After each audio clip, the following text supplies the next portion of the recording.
सवाल ये है, at 60 degree Celsius di nitrogen tetra oxide is 50% dissociated. Calculate the standard free energy change at this temperature and at 1 atmospheric pressure. तो di nitrogen tetra oxide का मतलब हुआ N2O4। अब ये गैसियस फॉर्म में होता है। अब जब ये डिसोसिएट होगा तो डिसोसिएट होके बनेगा ये NO2 गैस। केमिकल रिएक्शन सवाल में मेंशन नहीं था, हमने खुद से लिख लिया। Now we have to balance this chemical equation. तो यहाँ पे हम लगा देंगे 2। अब ये 2 लिखना बहुत ज़रूरी है, जब तक हम इसे बैलेंस नहीं करेंगे आगे सवाल होगा ही नहीं। अब इसमें कुछ दिमाग लगाते हैं। हमें डेल्टा जी नॉट निकालना है। डेल्टा जी नॉट का फॉर्मूला होता है -2.303 log Kp। Kp इसलिए लिखा मैंने क्योंकि हम यहाँ पे प्रेशर से डील करेंगे, क्योंकि यहाँ पर गैसियस में है दोनों रिएक्टेंट एंड प्रोडक्ट, दोनों ही ये गैसियस स्टेट में, इसलिए Kp लिखा। अगर ये एक्वस की फॉर्म में होते देन हम Kc लिखते।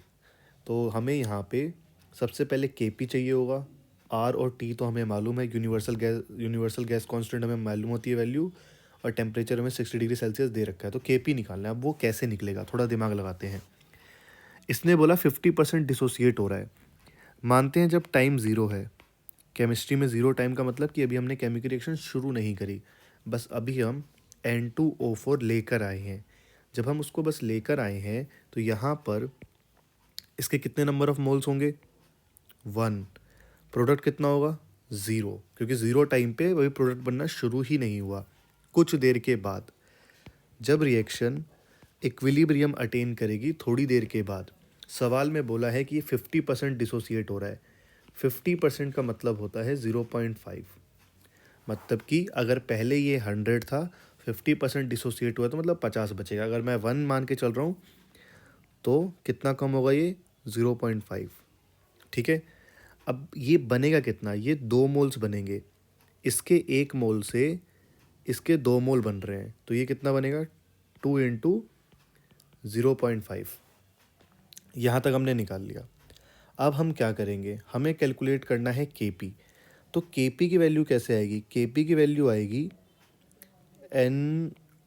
NO2 twice upon N2O4। अब ये प्रेशर के फॉर्म में लेना है हमें, इनका पार्शियल प्रेशर लेना है हमें। अब ये पार्शियल प्रेशर निकलेगा कैसे, पार्शियल प्रेशर निकालने का फॉर्मूला होता है partial pressure of PnO2 is mole fraction of NO2 multiply by the total pressure.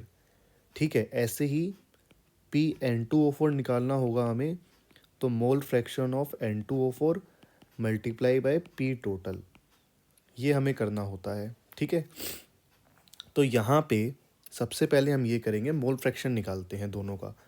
Mole fraction जब हम निकालने बैठेंगे, यहाँ पे मोल फ्रैक्शन निकालते हैं N2O4 का।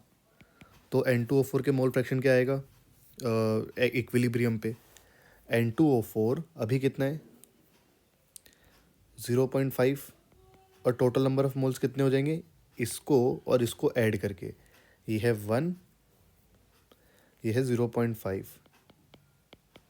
तो ये तकरीबन आ गया 0.5 अपॉन 1.5, मतलब कि 1/3। ऐसे ही हम मोल फ्रैक्शन निकाल लेंगे NO2 का। NO2 का कितना है, NO2 का कितना है, यहाँ पे NO2 का मोल फ्रैक्शन निकलेगा, ये है 0.5 अपॉन में टोटल आएगा ये 1 + 0.5। ये ऐसे आया, ये नीचे 1 + 0.5 ऐसे आया, ये वाला हिस्सा हो गया 0.5, ये वाला हिस्सा हो गया 1, इन दोनों को जोड़ के आया ये। ठीक है, नीचे टोटल, क्योंकि मोल फ्रैक्शन ऐसे ही निकाला जाता है, जिसका मोल फ्रैक्शन निकालना होता है उसके नंबर ऑफ मोल्स ऊपर और नीचे आते हैं टोटल नंबर ऑफ मोल्स। तो ये आ जाएगा 1/1.5, जो कि 2/3 आ जाएगा।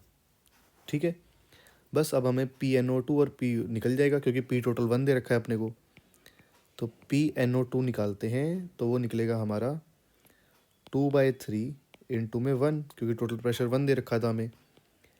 PN2O4 कितना निकलेगा, 1/3 इंटू में 1, तो ये भी 1/3 आ जाएगा, ये 2/3 एंड वो 1/3।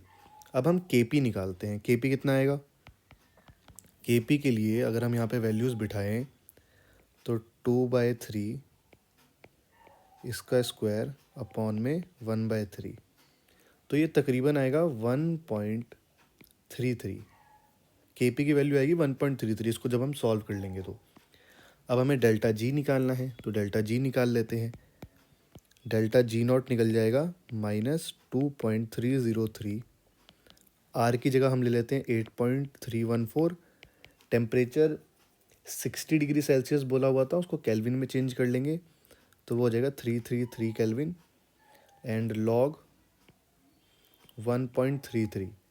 तो ये जब हम पूरा सॉल्व करेंगे तो सिंपल मल्टीप्लाई करना है और लॉग 1.33 की वैल्यू निकालनी है, तो ये आएगा -789.99 जूल मोल इनवर्स। तो ये हमारा आ जाएगा फाइनल आंसर ऐसे। इसमें सबसे इम्पॉर्टेंट ये है ये कैसे निकला और ये